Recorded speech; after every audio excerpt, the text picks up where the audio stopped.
Hey guys, Christina Marie here, and I actually just wanted to bring you a quick video. I'm in my room again simply because of the time of day. It is 9:53 at night. I just got home from work, and I realized that I'm not going to have time to film videos later on this week because I'm not going to be here. I am going to be off visiting a couple of new friends, Miss Maureen Kiwi and Josie the Reader. So with that being said, I said, let's go ahead and give you guys a video. And of course, let's do a March wrap up. Now, this video is actually going to be pretty short simply because I only read 3 books this month. I know, pathetic, not a good, continuation on my road to 100 reads, but, I will figure life out at some point. I'll get there. I will get there. So I wanted to share with you the 3 books that I read. One of them I'm pretty sure you already know. Tell you why I liked it, give you a quick little run through, of course, as well as my rating for each of the books. So without further ado, let's get started. Okay, so the first book that I read is called Harley, and this is a book that's written by Michelle Jo Quinn. It's a contemporary adult romance. Harley is about a woman named Cade who becomes like a bodyguard to the daughter of this rock star. The daughter's name is Harley. Cade and Harley develop a really, really close relationship, and over time, Cade ends up falling in love with Harley's father. Of course, Cade has to deal with all of her own situations because she became a bodyguard working for a specific company for a certain reason, to find out a little bit about, I guess, her family history. And so throughout, the course of the story, she's falling in love with the father of her protectant, or the person she's supposed to protect, also thus clouding her judgment when it comes to finding out information about her family and her father, so on and so forth. Now, while I did enjoy this story, I felt like there were a few things in it that were hit and miss for me. The character development was pretty decent. I really loved the relationship between Cade and Harley the most. That was probably the highlight of the book for me. Didn't really care for Cade and Harley's father, whose name for the life of me I can't remember. Let me see. Is it Jax? I think his name is Jax. Yes, his name is Jax. Cade and Jax's relationship, while it was cute, it just wasn't amazing, or it wasn't really unique for me, but I loved Cade and Harley together so much. There were times where Harley just was kind of a little too old for her actual age in the book, but that was explained as part of the plot. Overall, I ended up giving this book a 3.5 stars because I did enjoy it. It just wasn't the most unique read for me, but it wasn't bad at all. The next book I read, of course, and the reason why I only read 3 books this month, is Lady Midnight by Cassandra Clare. I wanted to take my time with this book, yes, but after I read this book, I was in a major book hangover. Let me get it out of the way right now. I gave this book a 4.5, I think. Yes, a 4.5 stars. I don't know why I didn't give it 5 stars, honestly. I might just bump it up to 5, but for now, looking at my Goodreads rating, I gave it a 4.5 stars. And I think it was because I was mad at Emma at the end of the book. I really, really do. I think that's probably why I gave it a 4.5. Thinking back on it now that I have some distance from the book, this is probably some of Cassandra Clare's best work. Like, I simply loved this book. The characters, of course, most of whom we were introduced to at the end of City of Heavenly Fire.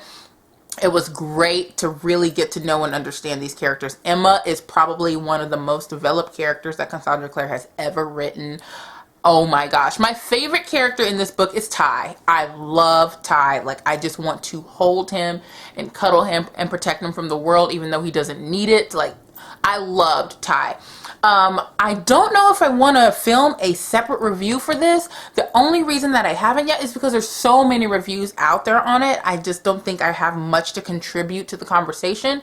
But of course, if you definitely want to hear from me and my thoughts on Lady Midnight, comment down below and I will definitely film a review. But just know that I simply loved, and I mean loved, this book. I can't get it out of my head. It was great to see the loves of my life, the reason why I even enjoy, being a booktuber, back in this story. I loved seeing Clary and Jace and Magnus and hearing about everybody. Just, there are just so many wonderful, wonderful things about this book, and it blew me away. Now, of course, the way that the book ends, we have to wait forever and a day to get the second book, but it's okay. I will wait. I will wait because I still need to read Tales from the Shadowhunter Academy. I'm the person that doesn't want to buy each individual ebook. I want to wait until November when it comes out as a big compilation of everything, and then I'll read it then. And I'm sure by then a lot of things in here will have made more sense. Like the whole kit situation flew over my head initially, mainly because I'm pretty sure I would have known that had I read, you know, I would have known more about the situation had I read Tales from the Shadowhunter Academy, but it's fine. Oh well, I still loved it. It was great. 4.5, 5 stars. And the third book that I read this month is actually coming out on April 7th, but Mindy, my beautiful, beautiful friend Mindy, who is the author of this lovely book, sent me an ARC through email. Mwah. Thank you, Mindy. And I devoured this book. Of course, this is the second book in the Game of Heart series. This is called Lyn Cheatin Heart. It's the second book, as I just said. The first book being Enchanted Heart. You guys remember how much I raved about this book in 2014 when it came out, and I could not shut up about it. It was seriously one of my best books of 2014. And now here's the second book, and I am so pleased and so happy to say that it was even better than the first. It was even better.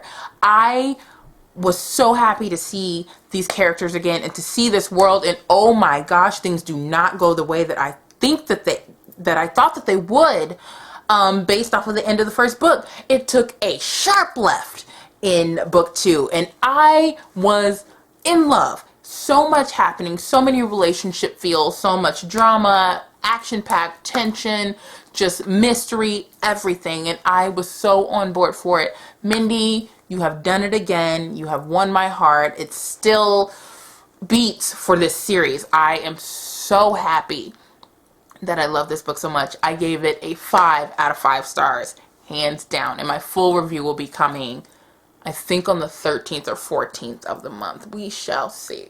So those are the 3 books that I read for the month of March. I know not a lot, but actually I'm pretty pleased with it considering how busy things were for me.